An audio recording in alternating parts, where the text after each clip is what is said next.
हरिनाम संकीर्तन की जय, श्री प्रभुपाद की जय। नमो कृष्ण पादा कृष्ण कृष्ण भूतले श्रीमते भक्ति विकास स्वामी।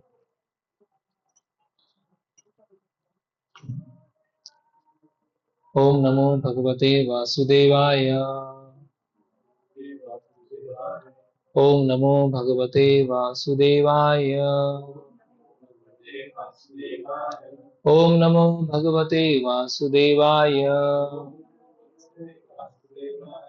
ओम ज्ञानतिमिरन्धस्य ज्ञानञ्जनं शलाकया चक्षुरुन्मिलितं तस्मै श्रीगुरवे नमः। श्रीचैतन्यमनोभीष्टं स्थापितं येन भूतले स्वयं रूपकदा मह्यं ददाति स्वापदान्तिकं। वन्देऽहं श्रीगुरोश्योत्पदकमलं श्रीगुरुं वैष्णवांश्च श्रीरूपं साग्रजातं सहगणं रघुनाथान्वितं सजीवं साद्वैतं सावधूतं परिजनसहितं कृष्णचैतन्यदेवं श्रीराधाकृष्णपादान् सहगण ललिता श्रीविशाखान्वितांश्च नमो विष्णुपादाय कृष्णपृष्ठाय भूतले श्रीमते भक्तिवेदान्त स्वामिनिति नामिने नमस्ते सारस्वते देवे गौरवाणी प्रचारिणे निर्विशेष शून्यवादी पाश्चात्य देशे तारिणे। जय श्री कृष्ण चैतन्य प्रभु नित्यानंद श्री अद्वैत गदाधर शिवासादि गौर भक्त वृंद। हरे कृष्णा कृष्ण कृष्ण हरे हरे, हरे राम राम राम हरे हरे। हरे कृष्ण। आप सभी का स्वागत है Bhagavad Gita basic course third session में। तो आज हमारा जो टॉपिक है साइंस ऑफ सोल, आत्मा का विज्ञान। लेकिन आत्मा का विज्ञान जानने से पहले कल का थोड़ा सा रिवीजन और कल का थोड़ा सा कुछ स्लाइड्स बची हुई थी वो हम देख लेते हैं। तो कल हमारा जो टॉपिक था कि भगवान को देखने का तरीका क्या है, किस तरह से भगवान को हम देख सकते हैं। तो उसमें हमने 3 तरीके देखे जिससे ज्ञान लिया जाता है। एक है प्रत्यक्ष प्रमाण, एक है अनुमान प्रमाण और एक है शब्द प्रमाण। तो प्रत्यक्ष प्रमाण मतलब सीइंग इज बिलीविंग, जो मैं देखता हूं उसको मैं मानता हूं, है ना।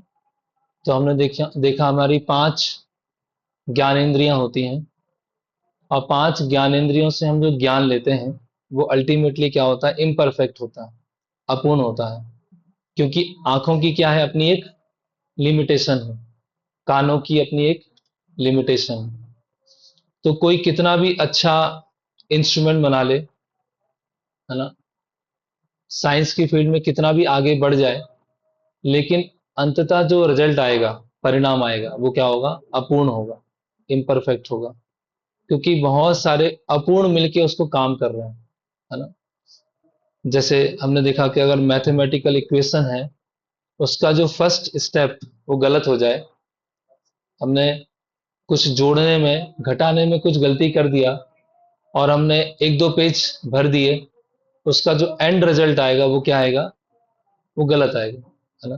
तो उसी तरह से अगर हमारी इंद्रियां अपूर्ण है तो उससे हम जो भी ज्ञान लेंगे वो क्या होगा, अपूर्ण होगा। तो मैंने जैसे बताया कि अभी 2026 चल रहा है, अगर 1926 का हम टेक्स्ट बुक देखेंगे साइंस का तो वो आउटडेटेड हो चुका है, उसको कोई टच करना भी नहीं चाहेगा।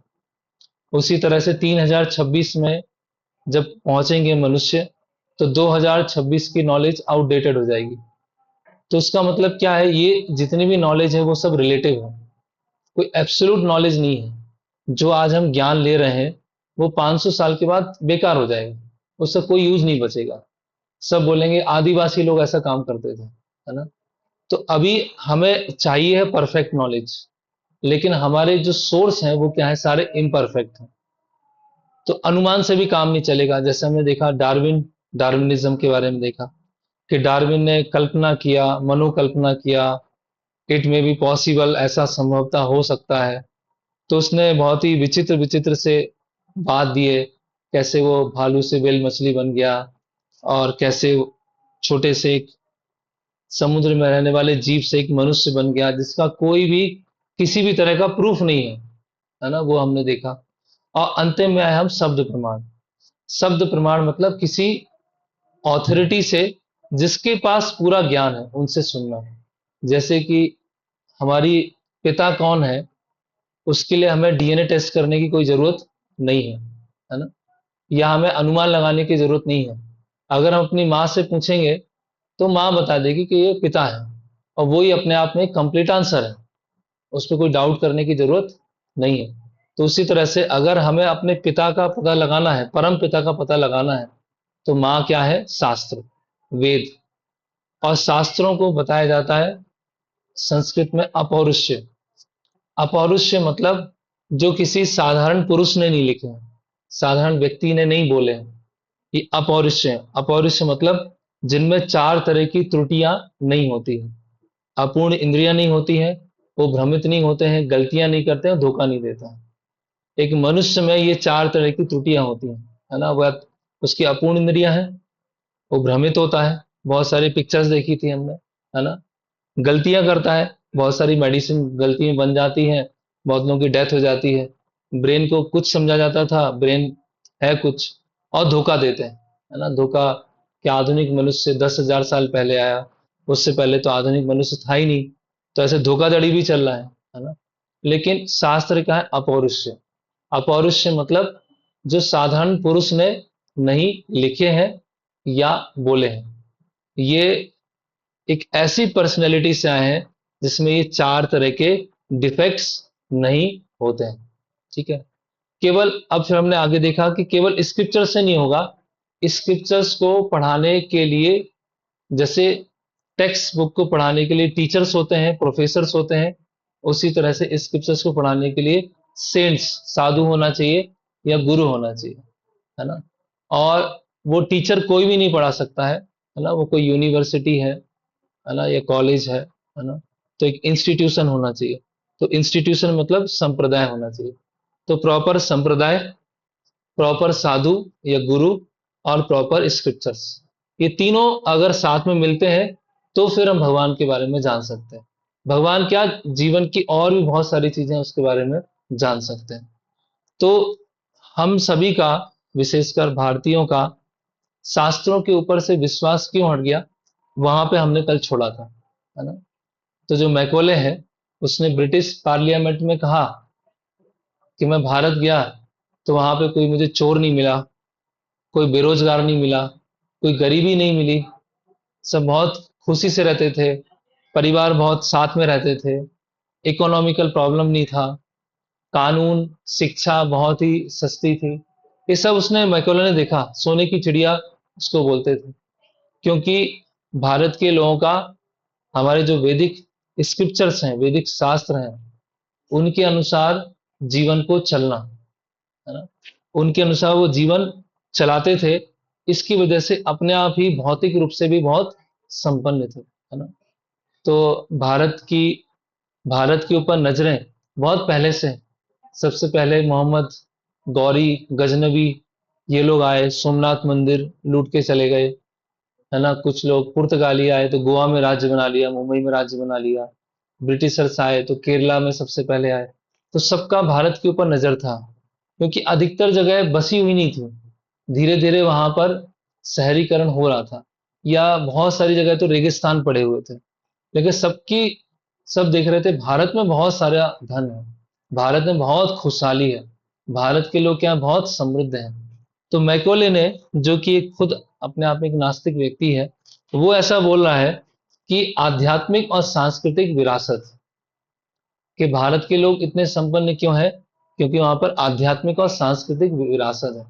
तो अगर इसको तोड़ देंगे, है ना, इस चीज को भारतीय लोगों के मन में डाल देंगे कि जो भी यूरोप से है वो अच्छा है, जो भी अमेरिका से है वो अच्छा है, और जो भी भारत से वो बेकार है, बस इतना डालना है। बस कितना दिमाग में डालना है कि जो भी यूरोप से है, अमेरिका से वो सही है, और जो भारत से वो बेकार है। बस हमें अपनी संस्कृति के प्रति हीन भावना आ जाए, इंफीरियरिटी कॉम्प्लेक्स आ जाए, बस फिर तो भारत को जीतना बच्चों का खेल हो गया, भारत को हम जीत लेंगे, है ना? तो आजकल हम देखते हैं कि इसीलिए संस्कृत कोई पढ़ना भी नहीं चाहता, इंग्लिश सब पढ़ना चाहते हैं। जो एक पारंपरिक पहनावा होता है, वो पहनावा अवॉइड करते हैं। लेकिन जो यूरोपियन या अमेरिकन सो कॉल्ड कल्चर है, वहां का पहनावा ज्यादा प्रेफर किया जाता है। तो ये सब सोच कैसे बदली, है ना, ये सब कैसे, एक मानसिकता कैसे बदली, है ना। उसके लिए इन्होंने एक शब्द यूज किया, हिंदू माइथोलॉजी। इसको क्या नाम दिया, हिंदू माइथोलॉजी। तो और ये, इसको इसको हम जहर बोल सकते हैं, पॉइजन बोल सकते हैं। ये जहर सेवेंथ और एट्थ क्लास से अंदर जाना चालू हो जाता है। According to Hindu mythology, Krishna is God. According to Hindu mythology, एक तो हिंदू शब्द कुछ है ही नहीं, ना तो भगवत गीता में हिंदू शब्द लिखा हुआ है, ना भागवतम में लिखा हुआ है, ना वेदों में लिखा है। कहीं हिंदू जैसा कुछ है ही नहीं। जो पर्शियन लोग थे, जो पर्शिया में रहते थे, इराक, ईरान क्षेत्र में रहते थे, तो धीरे धीरे वो भारत में व्यापार करने आते थे। तो उनको सा प्रोनाउंस करना नहीं आता था, सा की जगह वो हा बोलते थे। तो सिंधु नदी के उस पार रहने वाले लोगों को उन्होंने हिंदू बोलना चालू कर दिया। बाकी हिंदू जैसा कुछ है नहीं, सनातन धर्म है। हिंदू कुछ नहीं होता है। फिर माइथोलॉजी, माइथोलो माइथोलॉजी मतलब दंत कथा, काल्पनिक, काल्पनिक। ये रावण रावण का युद्ध क्या है, काल्पनिक है। ये महाभारत का युद्ध क्या है, काल्पनिक है। ऐसे लोगों डालना चालू कर दिया। क्या हुआ, रामायण, महाभारत, वैदिक शास्त्रों को काल्पनिक बना दिया, और जो बंदर से हम आए हैं उसको वास्तविक बना दिया। बस इतना आसान हो गया। जो वास्तविकता है उसको काल्पनिक बना दिया, और जो काल्पनिक है उसको वास्तविक बना दिया। तो हम पूरी तरह से क्या हो गए, भ्रम में चलेगा। तो कुछ हम वैदिक स्क्रिप्चर्स में देखते हैं क्या क्या है। ये तो बहुत शॉर्ट में देखेंगे। इसमें बहुत सारी अलग अलग भविष्यवाणियां हैं। गौतम बुद्ध कब आएंगे, उनके आने से बहुत कई साल पहले गौतम बुद्ध के बारे में, है ना। चाणक्य पंडित, अशोक, ईसा मसीह, पैगंबर, चैतन्य महाप्रभु, है ना। उसमें हमारे वैदिक शास्त्र में केमिस्ट्री है, फिजिक्स है, मेटलर्जी है, कंप्यूटर साइंस है, वो एक अलग सेशन है।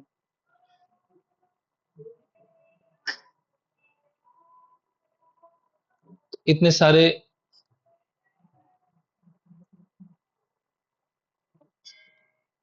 है ना, पौधों में जीवन होता है ना। भ्रूण माता के गर्भ में बच्चे का विकास कैसे होता है। आज तो वो आ गया है, यूएसजी, है ना, कराने जाते हैं, है ना। तो लेकिन शास्त्रों में 0 से लेके 9 महीने तक बच्चे का कैसे विकास होता है, वो शास्त्रों में लिखा हुआ है ना। किसी को मानसिक रोग होते हैं, मानसिक समस्या होती हैं, आजकल साइकेट्रिक बहुत बड़े ट्रीटमेंट चालू हो गया, मनोचिकित्सक। लेकिन कोई अगर गाय की सेवा करेगा और गाय के साथ में कुछ दिन तक रहेगा, उसके मानसिक विकार वैसे ही सारे चले जाएंगे। तो ये सब हमारे यहाँ ऑलरेडी था, है ना।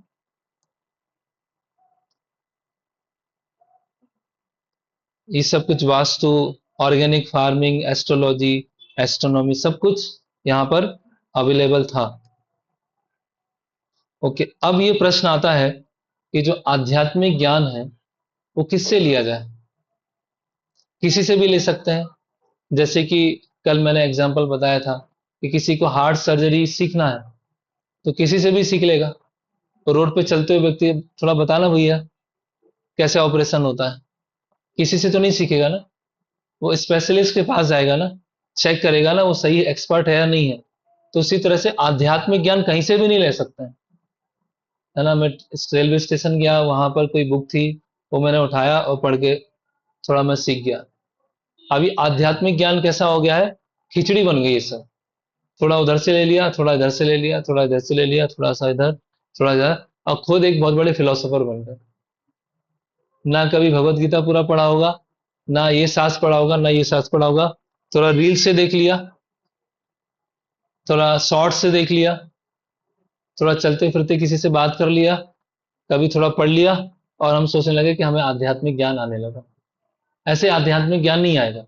जब हार्ट सर्जरी सीखने के लिए 12 साल चाहिए, ग्रेजुएशन है, मास्टर्स है और उसके आगे है। तो भगवान के बारे में ज्ञान प्राप्त करने के लिए क्या भगवान इतने सस्ते हैं?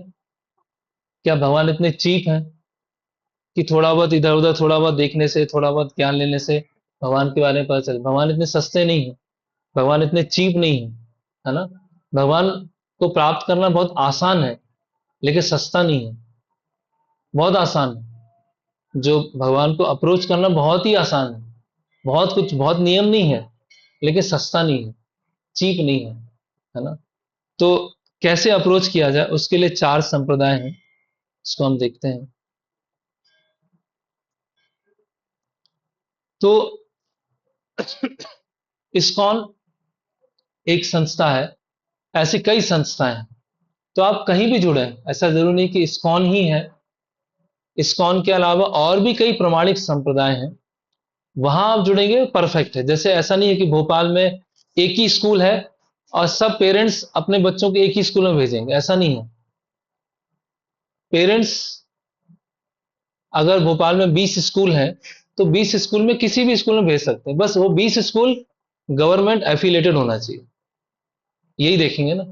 तो उसी तरह से जो भी हम आध्यात्मिक संस्था में जा रहे हैं, सबसे पहले हमें चेक करना चाहिए कि वो आध्यात्मिक संस्था चार संप्रदाय में से किसी में आती है या नहीं आती। जहां भी हम जा रहे हैं वो चार संप्रदाय में आता है कि नहीं आता। अब ये चार संप्रदाय इस्कॉन के द्वारा बनाए नहीं है, ये शास्त्रों में है। क्योंकि अब जो भी हम आगे बात करेंगे वो शास्त्रों से बात करेंगे, क्योंकि हमने प्रूफ कर दिया है कि शास्त्रों का ज्ञान है, उसमें किसी तरह की त्रुटि नहीं होती, उसमें किसी भी तरह का इम्परफेक्शन नहीं होता। ओके, तो ये चार संप्रदाय है। पहला है श्री संप्रदाय। देख रहे हैं? पहला है श्री संप्रदाय, ठीक है। दूसरा है ब्रह्म संप्रदाय। तीसरा है रुद्र संप्रदाय। और यह है कुमार संप्रदाय। तो भगवान विष्णु ने, भगवान कृष्ण ने सृष्टि के प्रारंभ में चार लोगों को ज्ञान दिया। लक्ष्मी देवी को ज्ञान दिया, ब्रह्मा जी को ज्ञान दिया, शिव जी को ज्ञान दिया, और चार कुमार उनको ज्ञान दिया। तो उससे चार संप्रदाय बने, चारों संप्रदाय के चार आचार्य। तो अगर आपको श्री संप्रदाय जानना हो तो उसके लिए तमिलनाडु जाना पड़ेगा।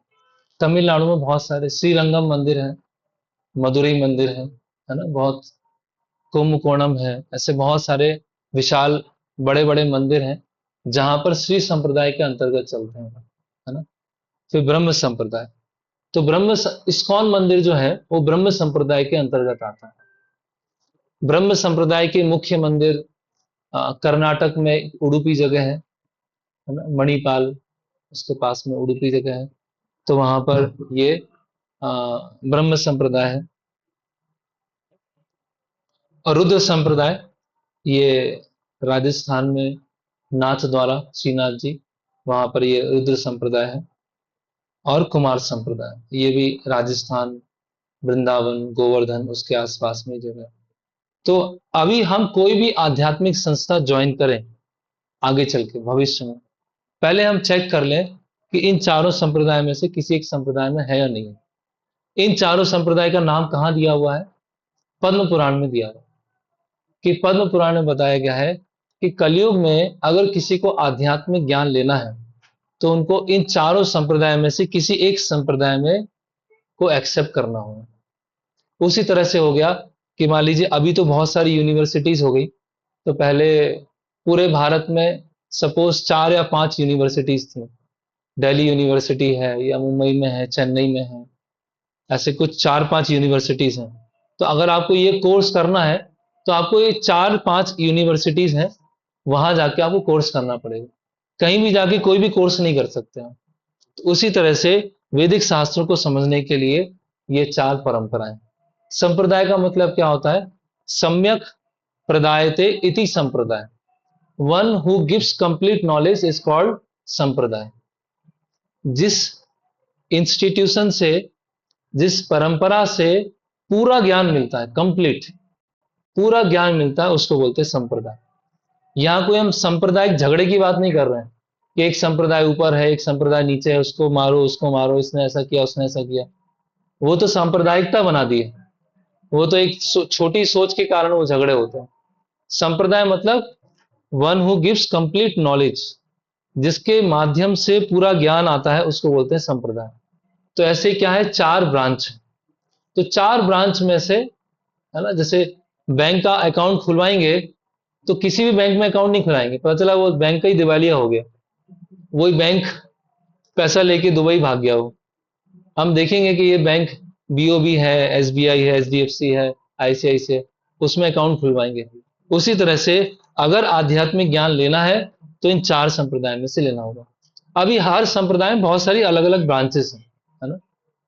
तो ओके, तो ये कल का सेशन अभी पूरा हुआ है। और शिला प्रभुपाद तो इस्कॉन के संस्थापक आचार्य हैं, है ना। वो इस इस्कॉन जो है इसमें आता है, ब्रह्म संप्रदाय में आता है। ब्रह्मा जी से ज्ञान चालू होता है, और एक आचार्य हैं जिनका नाम है मध्वाचार्य। फिर श्री संप्रदाय में रामानुजाचार्य, निम्बार्काचार्य और विष्णु स्वामी। तो इस्कॉन मंदिर ब्रह्म संप्रदाय उसके अंतर्गत में आता है। ठीक है, तो ये कल का सेशन अभी कंप्लीट हुआ। अभी हम आगे बढ़ते हैं।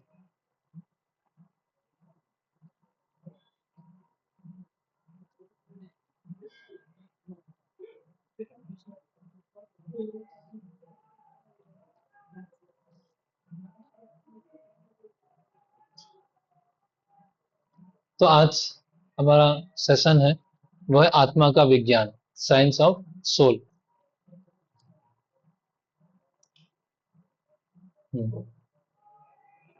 तो अगर कोई परिचय पूछता है ना, इंट्रो, आप अपना परिचय दीजिए, तो क्या हम परिचय देंगे? आपका क्या परिचय क्या है? अनव। कितने साल के हो आप? 14। एड्रेस? आधार कार्ड में होता है ना, आधार कार्ड में पूरा परिचय होता है ना, आइडेंटिटी कार्ड, उसमें पूरा परिचय होता है। ठीक है, कोई व्यक्ति अपना नाम चेंज कर सकता है, नहीं कर सकता है? कर सकता है कि नहीं? क्या? 5th क्लास के बाद नहीं कर? लीगली कर सकता है। कोई हिंदू से मुस्लिम बन सकता है, उसका नाम चेंज हो जाएगा। कोई मुस्लिम से क्रिश्चियन बन जाएगा, उसका नाम चेंज हो जाएगा। कोई क्रिश्चियन से इधर आ जाएगा, उसका नाम चेंज हो सकता है कि नहीं? ओके। ऑक्यूपेशन, एड्रेस, सब सब चेंज हो सकता है।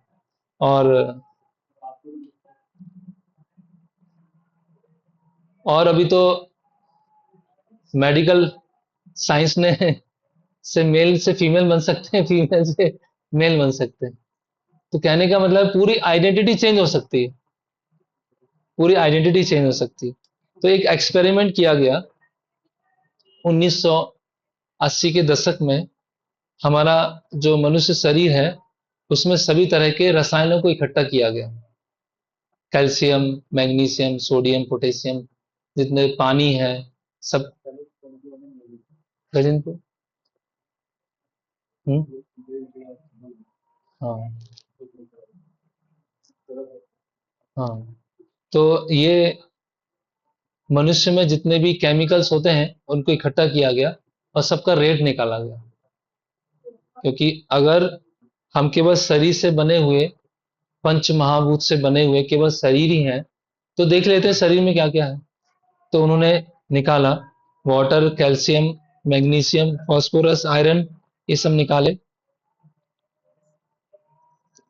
तो 1980 के दशक में उसका जो रेट आया शरीर का, वो कितना आया? 110 रुपये आया। 110 रुपये का शरीर। शरीर में 70% तो क्या होता है? पानी होता है। ठीक है, फिर 30% केमिकल बचते हैं। तो उसने इकट्ठा किए और रेट निकाला। तो अगर आज के समय में देखें हम, तो महंगाई का जमाना है, 2026 आ गया है। तो पहले का रेट कितना था? 110 रुपये। आज कितना रेट होगा? 5,000, 10,000। ठीक है, हम्म। तो 10,000 हमारा बॉडी का रेट है, ठीक है। अगर मान लीजिए अभी कोई अपनी गाड़ी में बैठ के जा रहा है, गाड़ी है ऑडी, ऑडी में बैठ के जा रहा है, ऑडी का रेट कितना कितना है रेट, कितने में आती है ऑडी? 70, 75 लाख, 75 लाख की गाड़ी है, ठीक है। उसमें एक इंसान बैठा हुआ है जो 10,000 का है। 75 लाख की गाड़ी में 10,000 रुपए का इंसान बैठा हुआ, 10,000 का है कि नहीं है? अगर हम केवल केमिकल्स हैं तो केमिकल्स का रेट इतना है। तो जब एक्सीडेंट होगा तो एम्बुलेंस किसको लेने आएगी? 75 लाख की ऑडी को लेके जाएगी या 10,000 के व्यक्ति को लेके जाएगी? बताइए, लॉजिक क्या बोलता है, तर्क क्या बोलता है? वैसे तो गाड़ी को ले जाना चाहिए, लेकिन ले किसके जाती है? इंसान। इसका मतलब मूर्ख है वो, मूर्ख हुए ना, क्योंकि एक 75 लैक्स का है और एक 10,000 का है। लेकिन गाड़ी को तो वही छोड़ देते हैं, इंश्योरेंस वालों को भेज देते हैं, है ना। और व्यक्ति को सबसे पहले हॉस्पिटल ले जाते हैं। तो उस व्यक्ति में ऐसा क्या खास हो गया जो उस गाड़ी में नहीं? प्राण, ठीक है, आत्मा, प्राण, ठीक है। भारत में थ्योरेटिकली सब जानते हैं कि आत्मा है, प्राण है, सोल है, लेकिन व्यवहारिक रूप से उस पर चलना मुश्किल होता है। तो देखते हैं हम पहले। तो एक कार है, ठीक है। तो कार में पहिए हैं, हेडलाइट है, उसका इंजन है, उसमें पेट्रोल है, सब कुछ है। कार क्लीन है एकदम, है ना, पूरा रिपेयर सर्विसिंग हो चुकी है, लेकिन उसमें ड्राइवर नहीं है।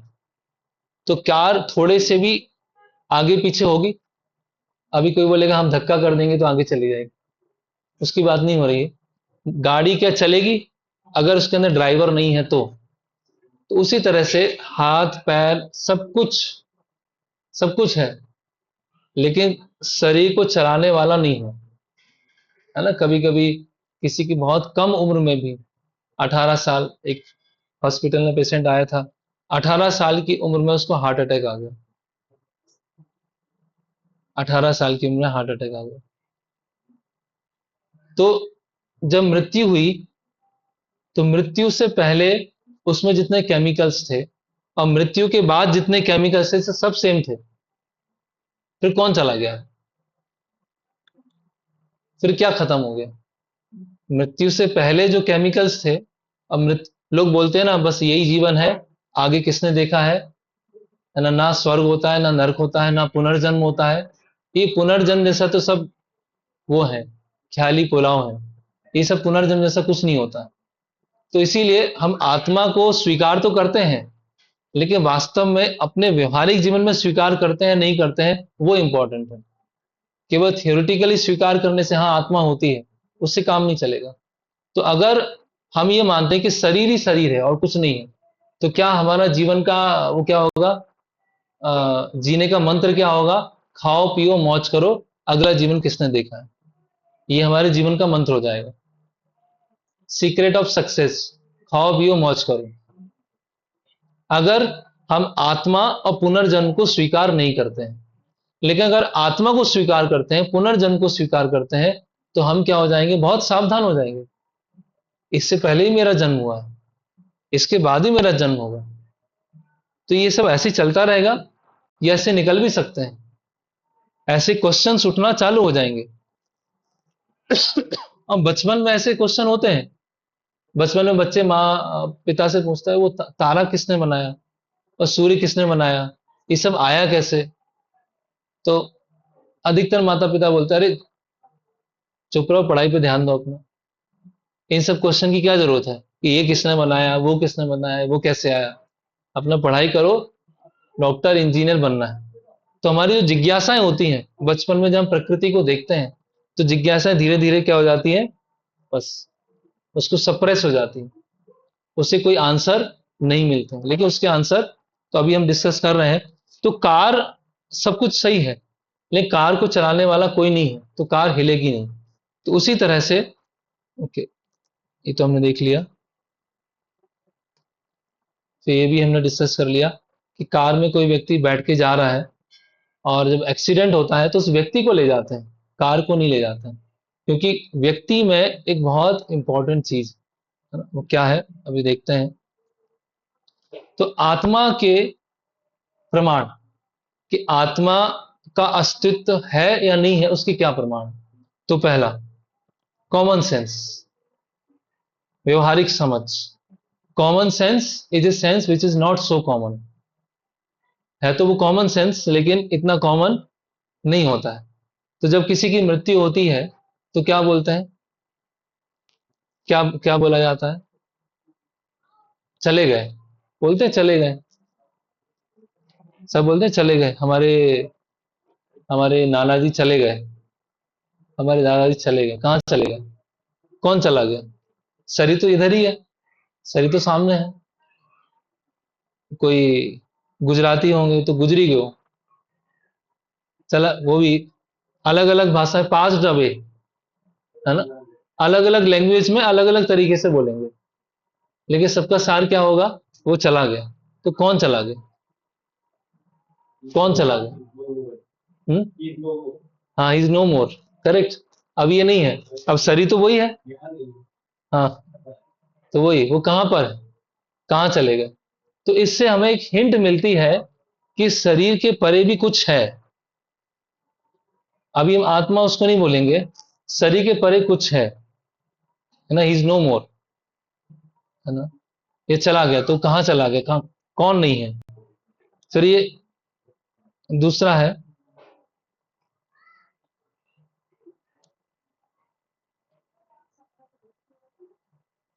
अंतःकरण, अंता ज्ञान, अंता स्फुरन। तो पहला प्रमाण क्या हुआ, आध्यात्म, आत्मा के प्रमाण का कॉमन सेंस। दूसरा है इंट्यूटिव अंडरस्टैंडिंग, अंता ज्ञान, है ना। तो आपसे पूछते हैं, है ना, ये पहना आपने, क्या है ये, कुर्ता किसका है? हाँ कॉटन का है, लेकिन किसका है, आपका है ना कुर्ता, आपका ही है ना कुर्ता। ये बाल, मेरे बाल, ये क्या है, नाक, मेरी नाक, ये क्या है, ये किसके है, ये किसकी है, ये पूरा क्या है, शरीर किसका है। तो आप कौन है, मेरी आंख, मेरे बाल, मेरी नाक, मेरे हाथ। हम ऐसा नहीं बोलते, मैं कुर्ता, मैं शर्ट, ऐसे बोलते, मैं चश्मा, मेरा चश्मा, मेरी कार, मेरे बाल, है ना, मेरे कपड़े, मेरा शरीर। तो मैं कौन हूं, तो मैं कौन हूं। आजकल आई और मी बहुत आ गया ना, आई और माई, आई फोन, माई बस, माई कार, है ना, आई पैड, आई आई आई, माई माई माई, बहुत चल गया है ना। मैं मेरा, मैं मेरा, तो मैं कौन हूं, है ना। तो इससे एक हिंट मिलता है। ओके, अभी प्रश्न है कि एक मृत शरीर में और जीवित शरीर में क्या अंतर होता है, आप लोग कोई बताना चाहें। ठीक है, इधर से। हाँ, एक डेड बॉडी और लिविंग बॉडी में क्या अंतर है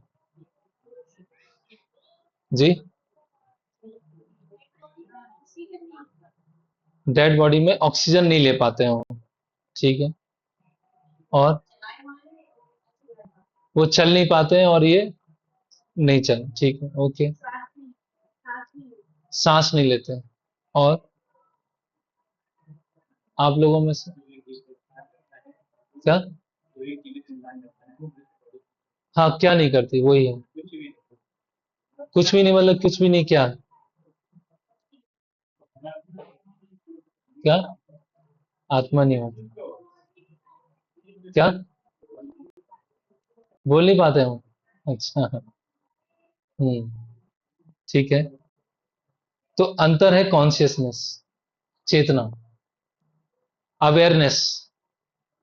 एक लिविंग बॉडी है वो अवेयर है ना, उसको पता है कि आसपास क्या हो रहा है। लेकिन जो मृत शरीर होता है वो अवेयर नहीं होता। तो अभी आप लोगों ने जैसे बहुत कई उन्होंने आंसर दिए कि वो ऑक्सीजन लेते हैं, है ना, और देख सकते हैं, खा सकते हैं, बोल सकते हैं, है ना। ऐसे बहुत सारे कोमा के पेशेंट होते हैं जो बोल नहीं सकते, जो चलायमान नहीं होते हैं, वो 15-20 साल से बिस्तर पे लेटे हुए हैं, लेकिन वो जीवित होते हैं। होते ही नहीं होते, वो चल नहीं पाते, बोल नहीं पाते, कोई एक्टिविटी नहीं कर पाते, लेटे हुए हैं। कितने समय से लेटे हुए? 15 साल से लेटे हुए, जीवित हैं लेकिन, है ना। और अभी आधुनिक विज्ञान में एक ऐसे ऐसे केस आए हैं, व्यक्ति में ब्रेन नहीं है लेकिन वो जीवित है। व्यक्ति में ब्रेन नहीं है और वो जीवित है। एक व्यक्ति है, एक मिनट, इसको मैं निकालता हूँ।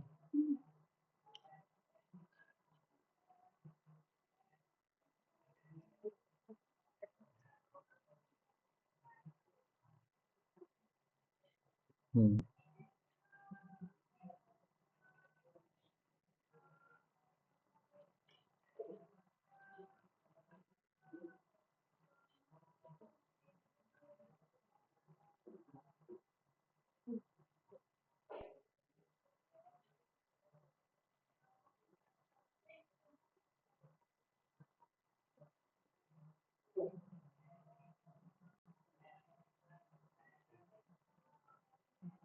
ऐसे कई लोग होते हैं जो बहुत लंबे समय तक कोई एक्टिविटी नहीं कर पाते हैं, लेकिन ये लोग जीवित होते हैं।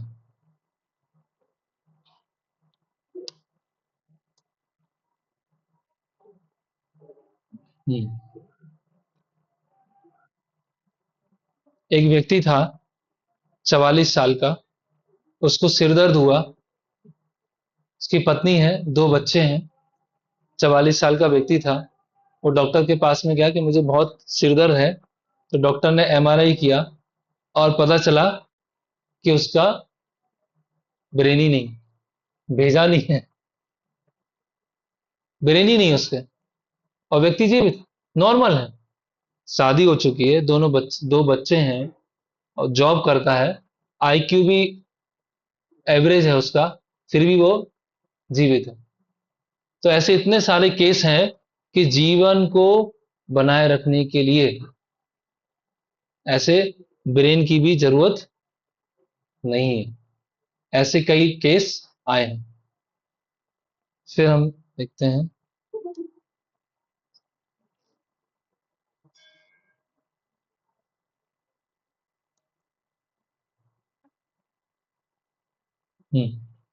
तो अभी किन्हीं ने आंसर दिया था कि जो जीवित व्यक्ति होता है वो ऑक्सीजन लेते हैं। आपने आंसर दिया था ऑक्सीजन लेते हैं, या दिल की धड़कन चलती रहती है, उससे पता चलता है जीवित है या नहीं है, या ब्रेन काम कर रहा है उससे पता चलता है। तो एक फेमस एक लेडी है, इनका नाम है पैम रेनॉल्ड। इसको आप यूट्यूब में सर्च भी कर सकते हैं। तो एक बहुत फेमस केस है। इस केस में क्या हुआ कि इनको ब्रेन ट्यूमर हुआ। इनके ब्रेन ट्यूमर के समय इनका ऑपरेशन हो रहा था, और ट्यूमर ऐसी स्थिति में था जहां पर आपको ब्रेन, लंग्स और हार्ट उसको बंद करना था ऑपरेशन करने के लिए।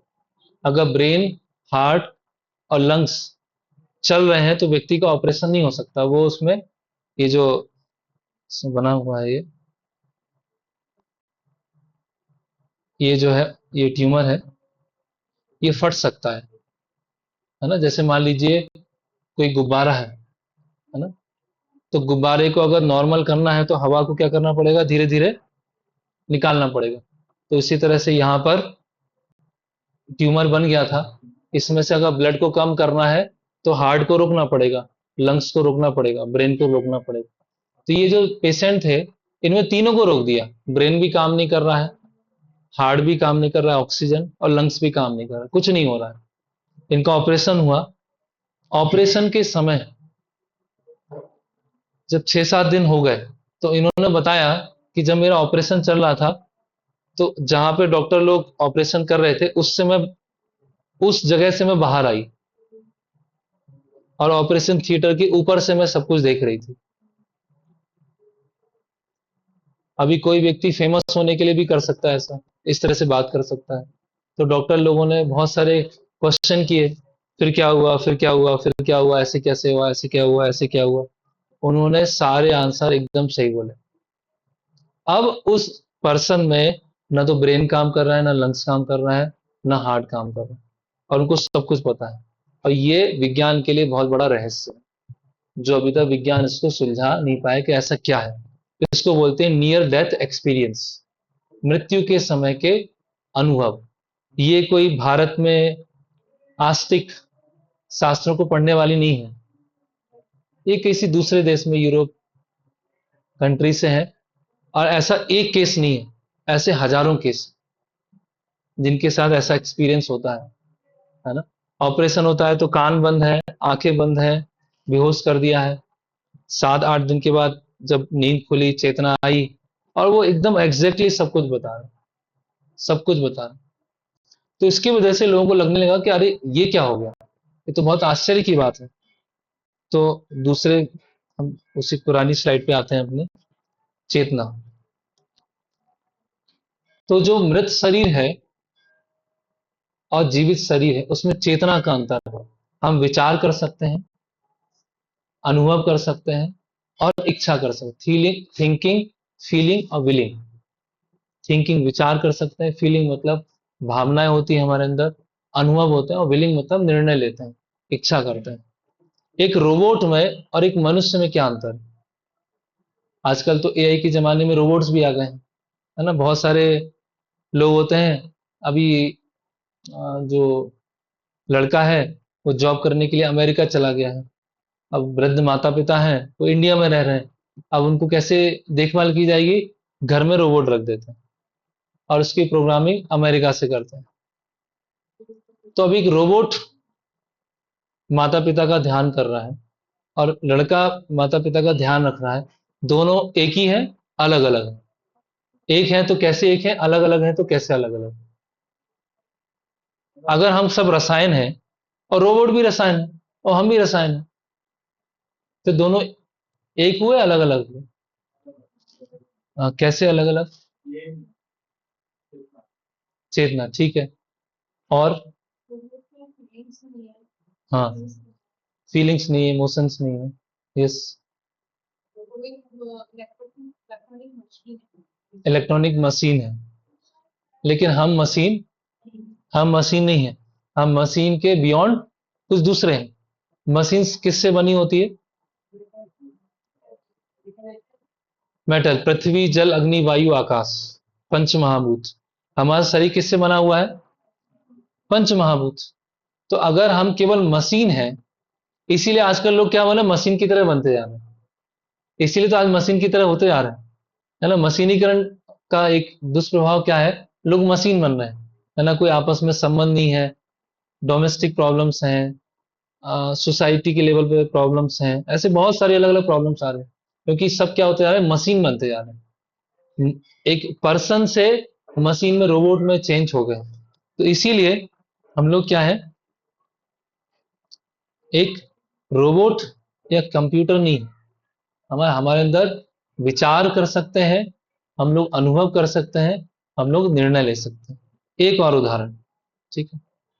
मान लीजिए कोई मूवी देखने जाते हैं, है ना। पर्दे पर मूवी चल रही है, एक तरफ 5-6 लोग बैठे हुए हैं जो उस मूवी को देख रहे हैं, और एक तरफ बहुत सारे कैमरे लगे हुए हैं जो मूवी को रिकॉर्ड कर रहे हैं। तो कैमरे भी देख रहे हैं जो कि एक मशीन है, और मूवीज को बहुत सारे लोग भी देख रहे हैं। तो जब वो देखेंगे तो लोगों का जब पूछा जाएगा मूवी देखने के बाद कि आप बताइए क्या क्या हुआ, तो कैमरा उसको ज्यादा अच्छे से रिपीट कर सकता है बजाय एक मनुष्य के, क्योंकि कैमरे की जो मेमोरी है उसमें पूरा वो कैच हो गया। लेकिन जब वहां पर मूवी में कोई फाइटिंग सीन चल रहा होगा तो यहाँ पे इमोशंस दिखेंगे या कैमरे में इमोशंस दिखेंगे? या कोई सैड सीन चल रहा होगा तो कैमरे में भी आंसू आ जाएंगे, या यहाँ जो व्यक्ति बैठा होगा उसके अंदर इमोशंस आएंगे? तो इसीलिए हम कोई हाई टेक मशीन या हाई टेक कंप्यूटर नहीं है। ठीक है, ओके। तो ये तो मैंने बता दिया। नियर डेथ एक्सपीरियंस, एक डॉक्टर माइकल बी सोहम सोबम, इनका भी यूट्यूब पे बहुत सारे वीडियो मिल जाएंगे। इन्होंने बहुत सारे ऐसे ऑपरेशन किए हैं, चाहे वो बैकग्राउंड क्रिश्चियन हो, मुस्लिम हो, नास्तिक हो, कम्युनिस्ट हो, जो भी हो, सबके उन्होंने किए हैं। और बहुत सारे लोगों ने 2000 ऐसे केस हैं जिन्होंने बताया है कि ऑपरेशन के समय वो बाहर निकले और सब चीजों को वो देख पा रहे थे, और उसको वेरीफाई किया गया। आउट ऑफ बॉडी एक्सपीरियंस, कई बुक्स हैं, many lifes many masters, childrens past lifes, journey of souls, children who remember previous lifes, life before life, I have live before. ऐसे बहुत सारी बुक्स हैं जिसमें पुनर्जन्म के बारे में बताया गया है ना। एक हरियाणा में एक जगह है भिवानी, सुना आप लोगों ने? भिवानी, भिवाड़ी, भिवाड़ी। तो वहां बताते हैं कि सबसे जो कुश्ती करने वाले लोग होते हैं, बॉक्सिंग वाले लोग होते हैं, भिवाड़ी से ही निकलते हैं। तो वहां पर एक कोचिंग सेंटर है कुश्ती के लिए, बॉक्सिंग के लिए। वहां पे 7 साल का बच्चा है, वो बॉक्सिंग सिखाता है कितने लोगों को, 30 35 40 साल के लोगों को 7 साल का बच्चा कुश्ती करना सिखाता है। और वो उसने बताया है कि मैं पहले भी रेसलर था, बॉक्सिंग करने वाला था, ऐसा ऐसा मेरे जीवन में हुआ था, ऐसे मेरी डेथ हुई थी, मुझे बहुत पैशन था बॉक्सिंग के लिए। और आज ये मतलब उसको अपना पास्ट लाइफ याद है, और अलग अलग तरह से उसको वेरीफाई करने का प्रयास किया गया, तो सही निकला कि पहले ये व्यक्ति था, आज ये व्यक्ति है ना। ये तो भारत की बात है, बाहर भी ऐसे बहुत सारे केस हैं। पूर्व जन्म की स्मृतियां, तो ये आ, वो है प्रोफेसर ऑफ साइकेट्री आइन स्टीवेंसन, ये भी बहुत फेमस है। इन्होंने बहुत सारे अलग अलग स्टडी की है, भारत में भी किया है, पुनर्जन्म के ऊपर, कि दोबारा जन्म होता है या नहीं होता है, ये यही जीवन पूरा है। तो एक केस आता है, अ, उसमें बंगाल बंगाल में, पश्चिम बंगाल में एक परिवार है, बंगाली परिवार है। उसका उसके यहाँ एक छोटी पुत्री का जन्म होता है। उसके 4 5 साल का उसका उम्र होता है, तो वो कुछ मारवाड़ी भाषा बोलती है ना। और बंगाल में जन्म हुआ है, बंगाली फैमिली है, और वो जो लड़की है वो मारवाड़ी भाषा बोलती है। तो सब उसके घर वाले सोचने लगे ये क्या, कौन सी लैंग्वेज बोल रही है, उनको तो कुछ पता नहीं था। तो जैसे जैसे उसको 6 7 8 साल हुए, तो सबको पता चला ये तो मारवाड़ी बोल रही है, इसको तो किसी ने सिखाया ही नहीं, ऐसे लोगों से मिली नहीं। और फिर वो बार बार बोलने लगी कि मुझे आप भरतपुर ले चलो। तब बोलने लगे अरे इसने अभी स्कूल गई नहीं है, स्कूल में पढ़ा नहीं है, इसको कैसे पता राजस्थान है, भरतपुर है। तो वो जिद करके, माता पिता को जिद करके, वो कलकत्ता से वो लोग भरतपुर गए। अब भरतपुर के पास में गांव था, वहां स्टेशन पे उतरते हैं। अब वो लड़की जो 6 7 साल की है, जो अपने जीवन में अपने जो शहर है उससे कभी बाहर नहीं आई, वो उतरती है और उसको रास्ता पता है कैसे जाना है। स्टेशन से बाहर जाती है, वो तांगा उस समय चलता था, तांगा लेती है और तांगे वाले को बताती है अभी इधर जाओ, अभी इधर जाओ, अब ऐसे करो, अब ये करो, अब ये करो। अब वो एक घर में पहुंचती है, और वहां पर एक 45 से 50 साल का एक पुरुष था। अब वो लड़की जो बंगाल से आई थी वो 6 7 साल की थी। तो लड़की बोलती है ये मेरे पति हैं, और उनकी जो माँ थी वो मेरे मदर इन लॉ है। तो अभी कोई व्यक्ति फेमस होने के लिए या कंट्रोवर्सी या ऐसे करने के लिए बहुत कुछ करते रहते हैं लोग, है ना। लेकिन उस केस को स्टडी किया गया तो पता चला कि हाँ उसका एक यहाँ पर थी लड़की, उसका डेथ हुआ था, ऐसे डेथ हुआ, और बाद में उसका ये जन्म हुआ है और यहाँ। तो ऐसे बहुत सारे केस हैं, है ना। यहाँ तक कि जो क्रिश्चियन धर्म है उसमें भी पुनर्जन्म को स्वीकार किया जाता था, लेकिन कुछ साल पहले वो बंद कर दिया। उसका एक अलग कारण है उसको नहीं मानने का। यहां तक कि मुस्लिम जो चालू हुआ, ये मुस्लिम और क्रिश्चियन कहां से आए? ये यहूदी से आए। से पहले यहूदी थे, है ना? तो यहूदी से धीरे धीरे क्रिश्चियन निकले। अब्राहिम अब्राहिम के दो तीन बेटे थे। एक बेटे ने यहूदी अपना लिया, यहूदी से क्रिश्चियन आ गया, दूसरे बेटे ने मुस्लिम अपना लिया। ये पूरा, तो सभी रिलीजन में पुनर्जन्म को स्वीकार किया जाता था। सभी रिलीजन में पुनर्जन्म को स्वीकार करते थे। लेकिन समय के साथ साथ, चाहे वो चर्च हो, चाहे वो मॉस्क हो, चाहे वो टेम्पल्स हो, उन्होंने लोगों पर अपना कंट्रोल बनाने के लिए धीरे धीरे पुनर्जन्म को हटाना चालू कर दिया। हमारी बात मानोगे तो जन्नत मिलेगा, हेवन मिलेगा, और हमारी बात नहीं मानोगे तो हेल मिलेगी, जहन्नुम मिलेगा। जैसे एक चर्च है, रोमन कैथोलिक चर्च, वो बोलते हैं अगर आप जीसस को मानोगे तो आपको हेवन मिलेगा, अगर आप जीसस को नहीं मानोगे तो आपको हेल मिलेगा। ऐसे ही अल्लाह को मानोगे तो आपको जन्नत मिलेगी, अल्लाह को नहीं मानोगे तो जहन्नुम मिलेगा। और एक ही जन्म है आपके पास, और कोई जन्म नहीं। तो ये एक बहुत इलॉजिकल लगता है कि कोई बच्चा गलती करता है तो माता पिता उसे दूसरा चांस देते हैं, फिर गलती करता है तो माता और चांस देंगे, फिर गलती करेगा और चांस देंगे। तो जो माता पिता हैं बच्चों को चांस पे चांस, चांस पे चांस, चांस पे चांस देते हैं अपनी गलतियों को सुधारने का, तो जो हमारे सुप्रीम फादर है वो चांस नहीं देंगे। बस एक जीवन है, एक जीवन में आपने माना तो ठीक है, नहीं माना तो आपको नरक मिलेगा या जहन्नुम मिलेगा। तो इसीलिए ये डॉक्टर आइन स्टीविंसन है, इन्होंने बहुत सारे ऐसे अलग अलग जो मैंने केस बताया वो लिखा हुआ है इसमें। शांति देवी नाम है उनका। ओके, फिर हम देखते हैं जुड़वा बच्चे, है ना? जुड़वा बच्चे में जिनका एक साथ जन्म होता है ना? तो जुड़वा बच्चों में देखेंगे तो उनके अंदर जितने रसायन हैं वो बिल्कुल एक जैसे होते हैं, बिल्कुल एक जैसे। अगर व्यक्ति केवल रसायन है, मशीन है, तो एक जैसे काम करना चाहिए। लेकिन क्या होता है, किसी के किसी के अगर जुड़ा बच्चे आते हैं तो एक पढ़ने में बहुत इंटेलिजेंट होता है, एक आर्ट में बहुत अच्छा होता है ना? एक बहुत शैतान होता है, एक बहुत शांत होता है। दोनों के नेचर क्या होते हैं, बहुत अलग अलग होते हैं। दोनों ने एक ही साथ जन्म लिया है और दोनों के रसायन बिल्कुल एक जैसे ही। तो इन सब 6-7 कारणों से पता चलता है कि शरीर के परे आत्मा है, और यही जीवन सब कुछ नहीं है। इससे पहले भी हमारे जीवन हुए हैं और इसके आगे भी जीवन होंगे। कर्म का फल लगेगा। कोई अमेरिका में ऐसे परिवार में जन्म लेगा जहां पर उसको खाने के लिए पूरे जीवन भर कोई दिक्कत नहीं आएगी। कोई सहारा के रेगिस्तान में ऐसी जगह जन्म लेगा जहां पर उसको बचपन से कुछ खाने को नहीं मिलेगा। भगवान किसी के साथ भेदभाव नहीं करते हैं। हमारे अपनी कार्मिक रिएक्शंस होती हैं, हमारे अपने कार्मिक फल होते हैं, जिसकी वजह से हमें अलग अलग जन्म मिलता है।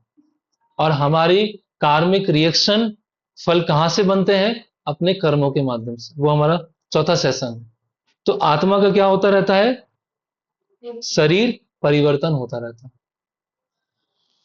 तो 6 कारण हमने देखे। पहला कारण देखा कॉमन सेंस से, जब किसी की मृत्यु होती है।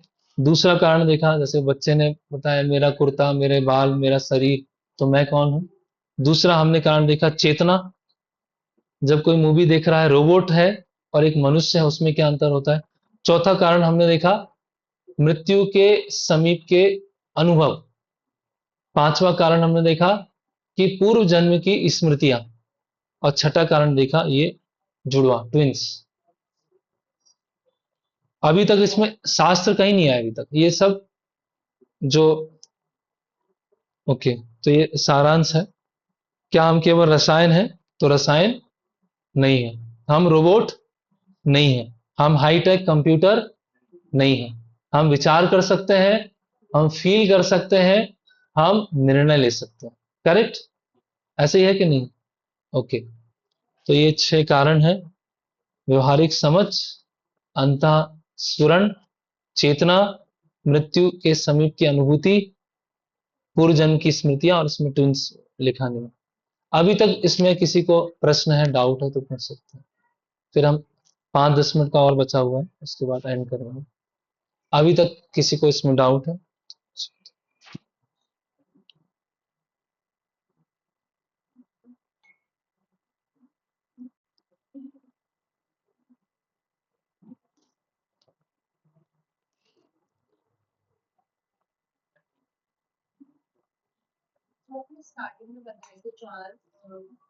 संप्रदाय। जी जी।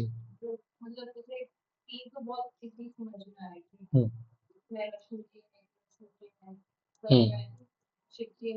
हम्म जी।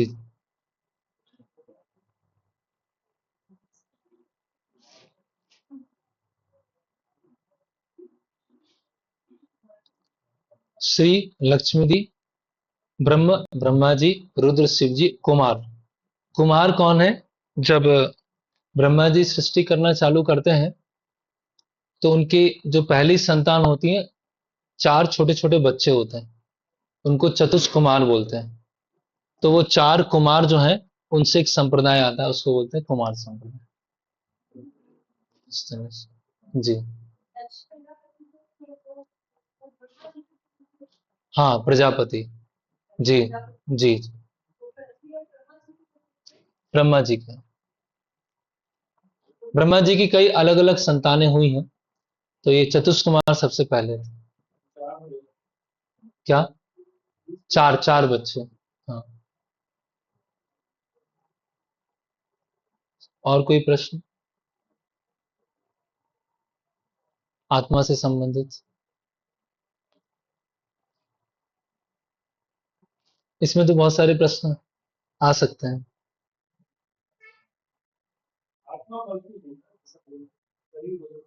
शरीर बोलता रहता है, आत्मा नहीं।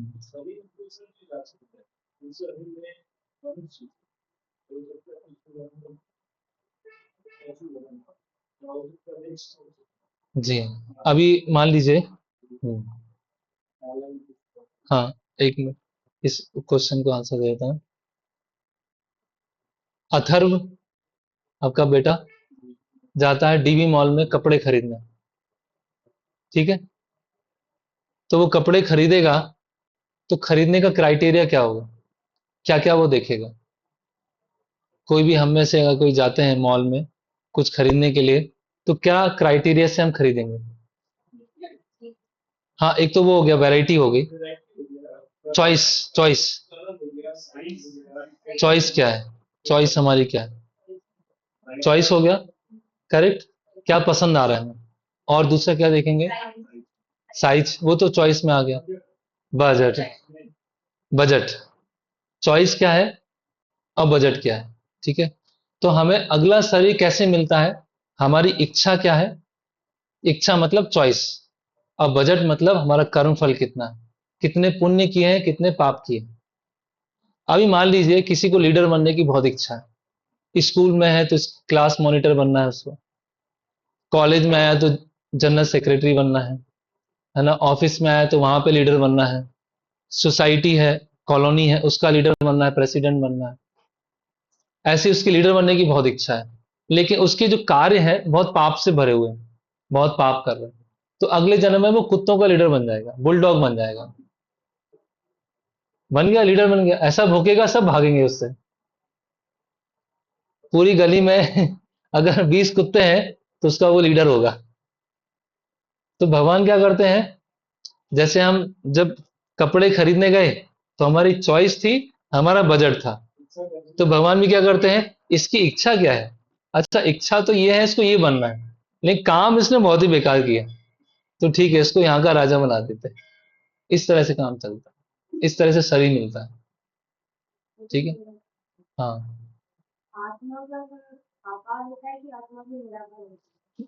आत्मा का भी आकार होता है, सच्चिदानंद रूप होता है। हाँ। वैसे ही आकार होता है। स्पिरिचुअल वर्ल्ड में जैसे अलग अलग लोग होते हैं उस तरह से आकार होता है। नहीं, चेंज नहीं करती, उसका आकार होता है। और कोई प्रश्न जी?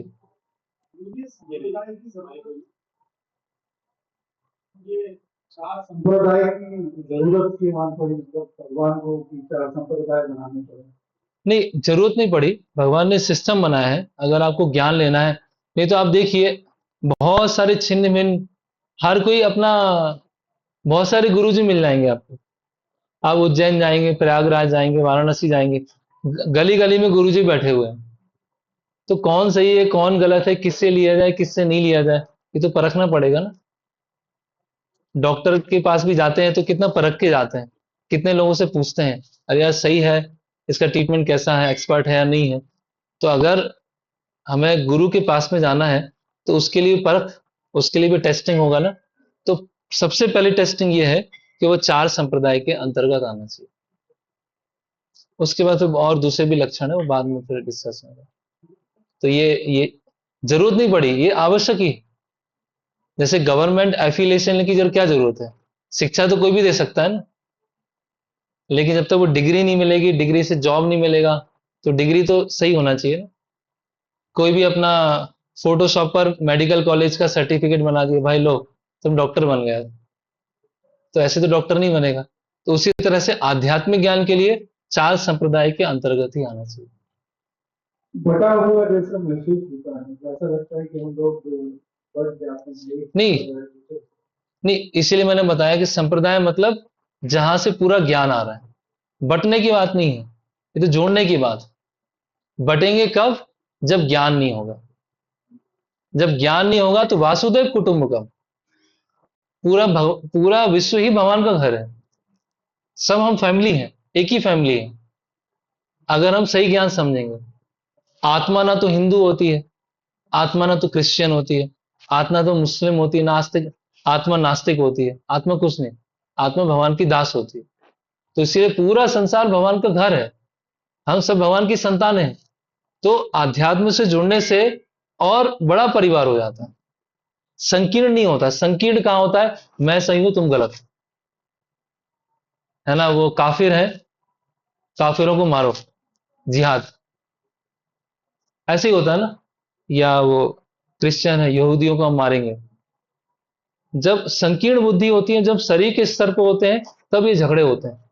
जब आत्मा के ज्ञान को समझते हैं, सही परंपरा में ज्ञान लेते हैं, तो फिर झगड़े नहीं होते हैं, और वसुदैव कुटुंबकम हो जाता है। झगड़े होते हैं गलत समझ के कारण, और झगड़े रुकते हैं गलत सही समझ से। और कोई प्रश्न? Online, online. जब भी कोई पुनर्जन्म होता है तो उसमें अपनी याददाश्त क्यों भरी रह जाती है थोड़ी सी? जब भी कोई पुनर्जन्म लेता है तो उसकी याददाश्त क्यों रह जाती है ना। अब ये अच्छा प्रश्न है कि सबको जन्म याद नहीं है। आप में से किसी को याद है? किसी को याद है अपने पिछले जन्म का? कुछ लोगों को याद रहता है। वो कब होता है, जब कोई किसी चीज से बहुत ज्यादा अटैच होता है, कोई वस्तु से, कोई प्रोफेशन से, कोई कार्य से, कोई व्यक्ति से। जब बहुत ज्यादा अटैचमेंट होता है उस स्थान से, तो कुछ इंप्रेशन, कुछ याददाश्त अगले जन्म में चली जाती है। अगले जन्म कैसे होता है वो अभी हम देखेंगे। केवल हमारा जो स्थूल शरीर होता है वो खत्म होता है, मन खत्म नहीं होता, बुद्धि खत्म नहीं होती, या मिथ्या अहंकार खत्म नहीं होता, वो उसके साथ में जाता है। तो अब भगवान बाकी लोगों को याद क्यों याद नहीं रहता है? तो जैसे आपने बोला, है ना, अब बुरा मत मानिएगा, वैसे ही बस, कि मान लिया हम में से कोई कुत्ता था और हमको याद है कि हम कुत्ते थे। जब कुत्ता याद है तो कुत्ते का टेस्ट भी याद होगा, कुत्ते की फीलिंग भी याद होगी। तो कैसा जीवन हो जाएगा, फिर हमारा जीवन कैसा हो जाएगा? बहुत ही विचित्र जैसा जीवन हो जाएगा। एक मैं वीडियो देख रहा था यूट्यूब पर, अमेरिका में कुछ लोग इतने अकेला फील करते हैं, इतना अकेला फील करते हैं, इतने अकेले हैं कि घर में उनको एक कुत्ता है, तो उन्होंने क्या किया, कुत्ते का कॉस्ट्यूम पहन लिया, पूरे कुत्ते का है वो मनुष्य, कुत्ते का कॉस्ट्यूम पहन लिया और कुत्ते के साथ रहना चालू कर दिया। अब कोई कंपनी मिल गई है, अब मैं भी उसी की तरह से हो गया। तो अगले जीवन में क्या बनने वाले हो? कुत्ते ही बनेंगे। इनकी इच्छा वही है। तो भगवान कृपा करके हमें भुला देते हैं। अगर मान लीजिए हमें पिछले 10 जीवन याद है और अभी का जीवन याद, अभी भी जीवन याद, तो हमारा हालत खराब हो जाएगा। 11 जीवन का एक साथ दिमाग में लेके चलना और सबसे डील करना, पागल हो जाएंगे। इसीलिए ऐसे जो बच्चे होते हैं, ऐसे लोगों का जीवन होता है, उनकी दो पर्सनैलिटीज होती है, इस जीवन में भी चल रहा है और पिछले जीवन में भी चल रहा है। ऐसे। ओके, क्या ऑनलाइन कोर्स? अच्छा।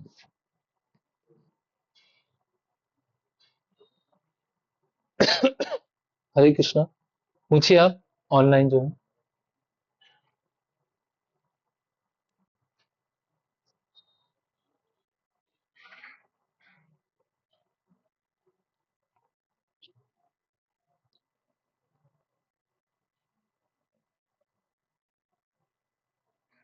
हम्म।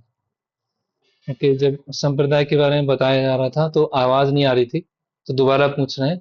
4 संप्रदाय हैं, श्री संप्रदाय, रुद्र संप्रदाय, ब्रह्म संप्रदाय, कुमार संप्रदाय।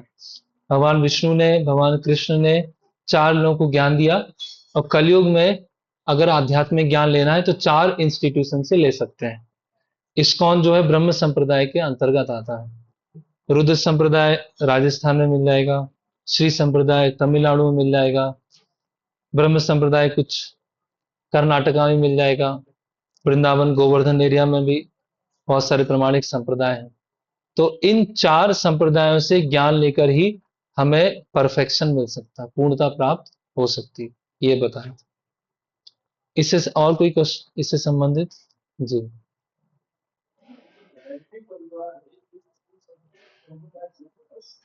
वो आप खुद ढूंढिए उसको, अभी बता दिया इसमें, आप खुद पता कर सकते हैं।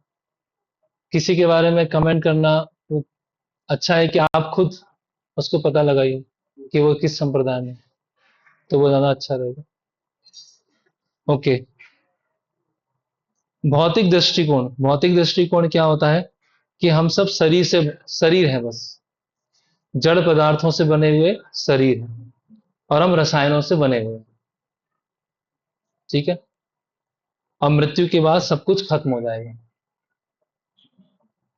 हम सब रसायन है, शरीर के अलावा कुछ नहीं है, मृत्यु हो जाएगी, सब खत्म हो जाएगा। आध्यात्मिक दृष्टिकोण क्या है? हम हड्डी और मांस से बने हुए शरीर नहीं है, हम आत्मा है जो कि इस भौतिक शरीर में फंसा हुआ है, और शरीर मृत हो जाता है लेकिन हमारी मृत्यु नहीं होती। ये आध्यात्मिक। तो केवल आत्मा के बारे में जानने से हमारा जीवन बदल जाएगा। अभी जीवन कैसा है? ईट, ड्रिंक, बी मैरी, बस खाओ पियो मौज करो। लेकिन फिर जीवन कैसा हो जाएगा? अरे, आगे का भी जीवन है, कर्म फल भी होते हैं, सही क्या है, गलत क्या है, पाप क्या होता है, पुण्य क्या होता है, भक्ति क्या होती है, ये सब जीवन में आना चालू हो जाएगा। और अगर आत्मा का ज्ञान नहीं है तो बस ठीक है। तो जिसको आत्मा का ज्ञान नहीं है वो द्विपाद पशु है। शास्त्र में बताया गया है द्विपाद पशु, है ना। तो जो पशु है वो 4 पैर पे चलता है, और मनुष्य है वो 2 पैर पे चलेगा। लेकिन उस पशु में और हमारे में कोई भी अंतर कोई भी अंतर नहीं रह जाएगा। ठीक है। ओके, हमारी स्थिति क्या है? पिंजड़े में पक्षी है, तो पिंजड़े को तो बहुत अच्छे से साफ कर रहे हैं, लेकिन पक्षी को भूल गए, है ना। तो आधुनिक सभ्यता क्या है? पिंजड़े को, शरीर को फिट रखने के लिए अच्छे से खान पान होगा, वॉक पे जाएंगे, जिम होगा, विटामिन की टैबलेट लेंगे, है ना, सब्जियां हैं, फल हैं, ड्राई फ्रूट है, सब लेंगे। मन को अच्छा रखने के लिए म्यूजिक सुनेंगे, प्राणायाम करेंगे, सब कुछ करेंगे, लेकिन आत्मा के बारे में कुछ नहीं।